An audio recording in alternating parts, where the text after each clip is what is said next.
একটা হলো শাপলা বিষয়টা আগে বলি। দেখুন, এটা একটু কিছুটা কাণ্ডজ্ঞানেরও ব্যাপার। শাপলা আমাদের জাতীয় প্রতীক। শাপলা আমাদের দলিলপত্রে থাকে, আমাদের সরকারি চাকরিজীবীদের অনেকের প্রতীক হিসাবে থাকে। শাপলা আমাদের কয়েনে আছে। মানে জাতীয় প্রতীক, এবং তার আশেপাশের কিছুই আসলে কোনো দলকে দেওয়া ঠিক নয়। কারণ এটা হলো নির্বাচনে তাহলে একটা লেভেল প্লেইং ফিল্ড হবে না। দেখুন, আমি ভারতের একটা উদাহরণ দিই। ভারতে টিএন শেষন যখন নির্বাচনী কমিশনার ছিলেন, সে বিখ্যাত, উনি টাকা দেখিয়ে বলতেন যে এই যে গান্ধীর ছবি আছে টাকায়, এইটাও কংগ্রেসকে আসলে ফেভার করা হয়, কারণ কংগ্রেসের একজন নেতা ছিলেন। উনি এইটারও বিপক্ষে ছিলেন। মানে নির্বাচনকে সুষ্ঠু করতে হলে প্রতীকও একটা ব্যাপার। মানে আমরা জাতীয় প্রতীকের কাছাকাছি কোনো একটা প্রতীক একটা দলকে দিতে পারি না। আর এনসিপি তো এখনো কোনো প্রতীক পায়নি। যে কোনো প্রতীক নিয়েই তার নির্বাচনী আদর্শের প্রচার সম্ভব। এটা আমার কাছে মনে হচ্ছে যে এনসিপি যেটা বলছে যে সাপ্লাই আমাকে পেতে হবে, না হলে নির্বাচন কমিশন মানে দলীয় স্বার্থ দেখছে। ধানের শীষ দেওয়া যায় তাহলে শাপলা কেন দেওয়া না, সেটাও যদি একটা অন্যায়, যে সেটা যদি অন্যায় হয়ে থাকে সেটাও ঠিক হয়নি। কিন্তু শাপলা আসলে বাংলাদেশের প্রধান একটা প্রতীক। আমি বলবো যে নির্বাচন কমিশন এক্ষেত্রে কোনো আইন না থাকলেও এটা দেয়নি, যে আগের দলগুলো নাগরিক ঐক্য চেয়েছিল তাকে দেয়নি, এটা ঠিকই ছিল। এবং আরেকটা জিনিস আমি বলতে চাই, এই যে নির্বাচন কমিশন যখন কোনো একটা সিদ্ধান্ত দেয়, আমি একমত না হলেই তাকে যে প্রশ্নবিদ্ধ করা, এটা আমাদের একটা বাজে ঐতিহ্য। দেখেন, এই সরকার তো, এনসিপি যদি বলে যে এই সরকার অন্যায় করেছে, এই সরকার তো তাদেরই নিয়োগ দেওয়া সরকার। মোহাম্মদ ইউনূস সাহেবকে তো তারাই নিয়োগ দিয়েছে, এটা তো বলাও হয়েছে বিভিন্ন সময়। ফলে আমি বলবো, এই যে আমরা চট করে যখন একটা রাষ্ট্রীয় প্রতিষ্ঠানকে প্রশ্নবিদ্ধ করে ফেলি, মানে তাহলে অনেক কিছু প্রশ্নবিদ্ধ হয়ে যায়। এখন যদি প্রতীকের জন্য এনসিপি এই নির্বাচন কমিশনের বিরুদ্ধে বলতে থাকে, তাহলে নির্বাচনের ক্ষেত্রেও তো এটার একটা প্রভাব পড়বে। সেটা হলো প্রতীক সংক্রান্ত বিষয়। আলোচনায় বারবার জুলাই সনদ আসছিল। এই বিষয়ে আমি একটা বলতে চাই, এই সনদকে যেটা স্বাক্ষর হলো এবং এনসিপিও যেটা স্বাক্ষর করবে, আমি বলে রাখতে চাই, এনসিপি এখন স্বাক্ষর না করাকে গ্লোরিফাই করছে, কিন্তু এনসিপিও শিগগির এই সনদে কিন্তু স্বাক্ষর করবে। এই যে জুলাই সনদ বলা হচ্ছে, এখানে জুলাইয়ের কিছু তো উপস্থিত নাই।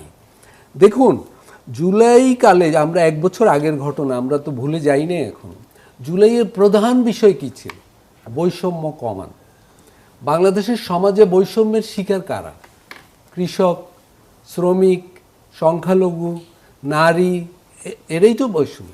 আমি জুলাই সনদ, আমার ধারণা এখানে আপনারা সবাই পড়েছেন, আমিও পড়েছি। জুলাই সনদে কৃষক শব্দটা একবারও নেই। জুলাই সনদে শ্রমিক শব্দটা একবারও নেই। সংখ্যালঘু শব্দটা একবারও নেই। দালিত শব্দটা একবারও নেই। নারী শব্দটা একটা অনুচ্ছেদে একবার আছে, সেটা হলো এই যে নারীদের আসন 50 থেকে ক্রমান্বয়ে যেন 100-তে বাড়ানো হয়, অনুরোধের ভঙ্গিতে বলা হয়েছে। তার মানে বাংলাদেশে যারা বৈষম্যের শিকার জনগোষ্ঠী, যাদের নিয়ে জুলাই আন্দোলনটা হলো এবং বলা হলো বৈষম্য বিরোধী আন্দোলন, বৈষম্য বিরোধী সরকার, এটা এই সনদে তার একটা ছিটেফোঁটাও নেই।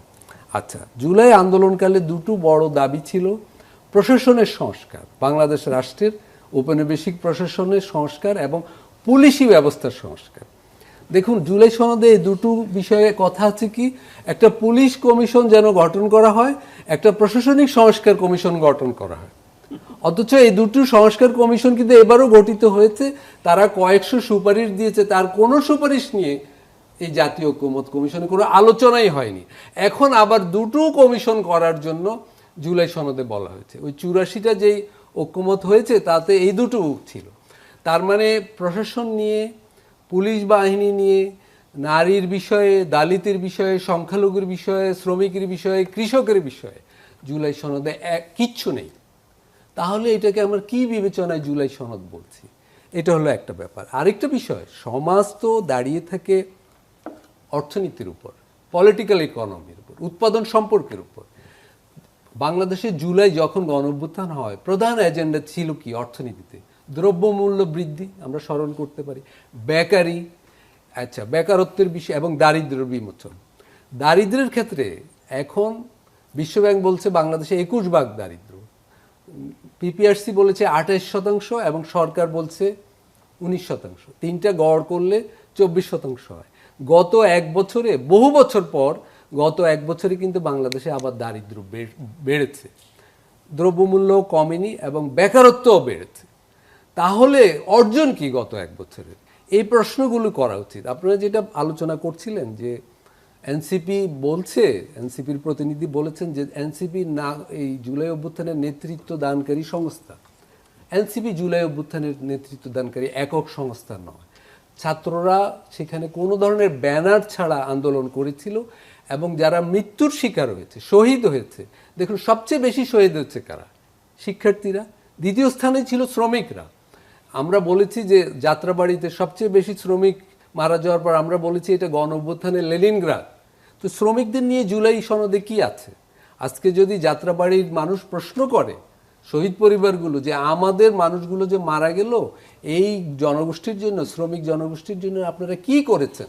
এনসিপি যে 8 মাস আলোচনা করলো জাতীয় ঐকমত্য কমিশনে, এই বিষয়ে কি কোনো কথা বলেছে? তারা নেতৃত্বের দাবি করছে, এখন কোনো কথা বলেনি। সবাই যখন ঐকমত হয়ে গেল যে এদের বাদ দিয়েই জুলাই সনদ হবে, স্বাক্ষরের সময় এটা বলা হচ্ছে যে এটা নাশকতা হয়েছে, এটা প্রতারণা হয়েছে, এটা ঠিক হয়নি। মানে পুরো গণ অভ্যুত্থানটাই তো ব্যাহত হয়ে গেল জুলাই সনদের ভিতর দিয়ে, আমি বলবো। ফলে কিন্তু এখন লড়াই হচ্ছে কি, আমার এই প্রতীক লাগবে এবং এই দল ঠিক করেনি, এই দল প্রতারণা করেছে। কিন্তু কেউ বলছে না যে এই যে 84টা প্রস্তাব, সেখানে বৈষম্য বিরোধী আন্দোলনের প্রধান জনগোষ্ঠীগুলোর দাবি দেওয়া কোথায়? সেই নিয়ে কিন্তু প্রত্যেকটা রাজনৈতিক দল, শুধু এনসিপি চুপ না প্রত্যেকটা, আমি বলছি তো প্রত্যেকটি রাজনৈতিক দলই চুপ হয়ে আছে। মানে গণ অভ্যুত্থান পুরোপুরি বেহাত হয়ে যাওয়ার পরেও কোনো রাজনৈতিক দল কথা বলছে না। এবং সেটা বলা হচ্ছে, আমার সহ-আলোচক বলছেন জাতীয় ঐকমত্য কমিশন দাবি করছে বিরাট একটা, তারা একটা সনদ তৈরি করে দিয়েছে, কিন্তু এই সনদ কিভাবে বাস্তবায়ন হবে সেটাও এখনো বলছে না। এটা গণভোটের মাধ্যমে হতে পারে। গণভোট কি একদিনে হবে না একাধিক দিনে, অন্য দিনে হবে?